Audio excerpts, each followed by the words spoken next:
Bonjour mes frères. Bien-aimé, en tout cas, n'ai jamais pris un engagement de te marier avec une sœur, rien que parce qu'elle est plus belle de figure et de taille. Elle a beaucoup étudié, ceci, cela, beaucoup de qualités là que tu vas présenter. Et en dehors de cela, parce qu'elle est ta sœur dans le Seigneur. Donc, vous partagez la même doctrine de Jésus-Christ avec elle. Vous êtes dans une même communauté avec elle. N'ai jamais pris cette sœur en mariage, rien que pour ça. En dehors de tout ce que je viens de détailler, veuillez aussi regarder donc la vie spirituelle, la dimension spirituelle. Regarde-toi, toi-même, ta dimension spirituelle est à quel niveau, et regarde elle aussi, sa dimension spirituelle aussi est à quel niveau.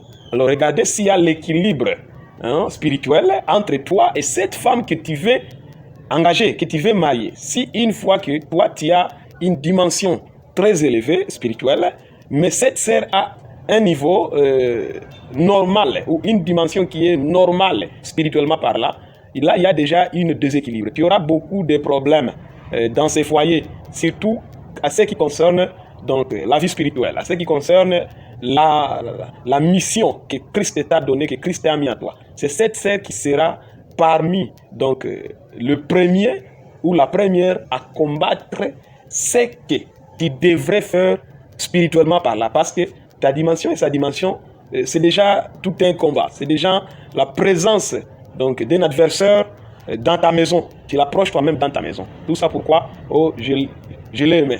C'est vrai que tu l'as aimé, mais en réalité, tu n'as pas bien vérifié. Il faut se connaître toi-même spirituellement par là, combien tu pèses, et regarder aussi la sœur que tu fais engager. Elle pèse aussi combien de poids, combien de kilos, spirituellement par là. Il y a des niveaux dans le spirituel. Il y a des niveaux. Toi, tu es appelé au ministère, mais tu pars marier une sœur vraiment qui n'est pas digne d'être femme de toi. Il y a des sœurs qui sont dignes d'être femme à toi. Même si tu n'es pas appelé au ministère, mais tu as un dos que Dieu a mis en toi et tu dois exercer ça. Tu dois exercer ça. Surtout les dons de la liberté et les dons de la libéralité, voulais-je dire. Les dons de la libéralité. Une fois que tu n'as pas une femme qui a un niveau très élevé, une dimension très élevée spirituellement par là, ne peut pas te laisser libre pour exercer donc les dons de la libéralité, les dons de donner.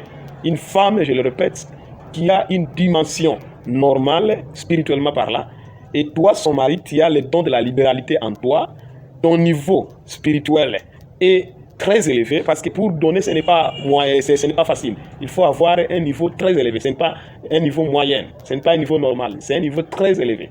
Alors, tu trouveras qu'il y aura un grand combat entre vous dans la maison. Pourquoi tu as donné?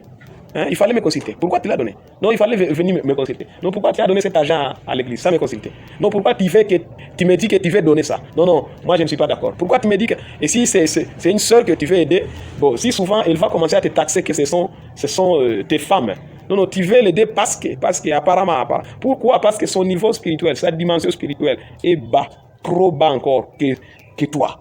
Alors il faut que ta dimension et sa dimension soient au même niveau. Donc l'équilibre de la dimension spirituelle. C'est là où je voulais beaucoup s'en m'atteler.